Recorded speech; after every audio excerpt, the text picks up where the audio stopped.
Let's talk about the gangs a little bit. So I only say this because part of their history has to do with the gangs. I know that they had a civil war and that caused a lot of conflict within the country. In El Salvador, you'll meet a lot of older men who did serve missions, but like it was common for them to serve within their own country because of the war.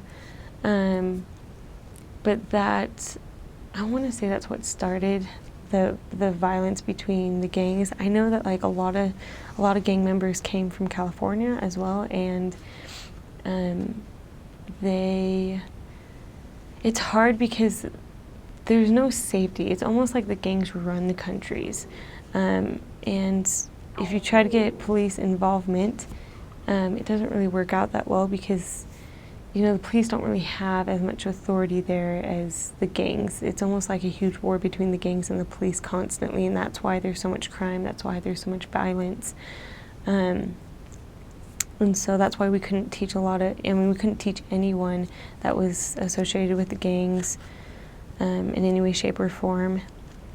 But there was one night that, and this is in my second area in Santa Ana in the city, there was one night that a less active family that we had been teaching, a member of their family had been associated with the gangs, and one night they had been assaulted by the gangs, and one of the members of the gangs ended up coming to their house during family home evening and beat up the family. They broke the mom's arm.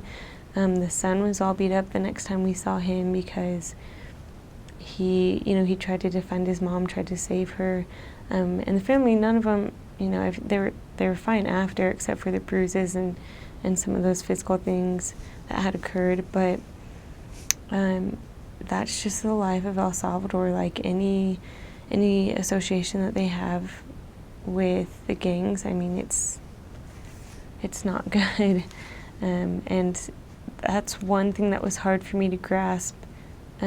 Being there when I first got to the mission was living,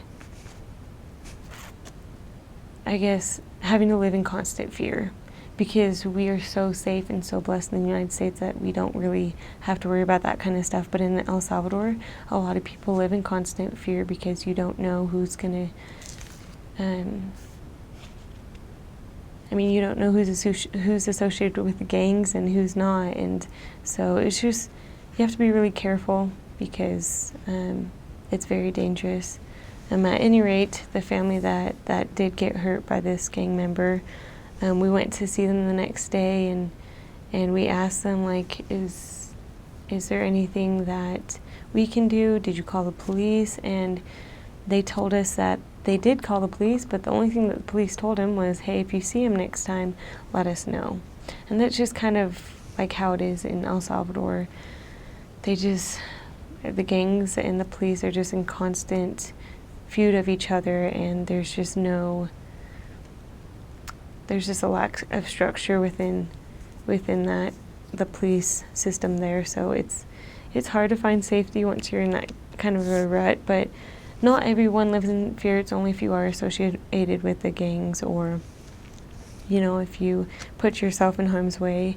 I mean, there's times when I was with my companion, and they have the gangs on the streets, but as long as like you don't mess with them, or you don't try to proselyte to them, you'll be fine.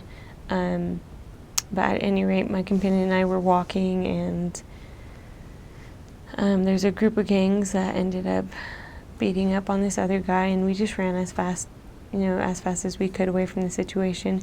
So as long as like you stray away from those people and those situations, everything's fine.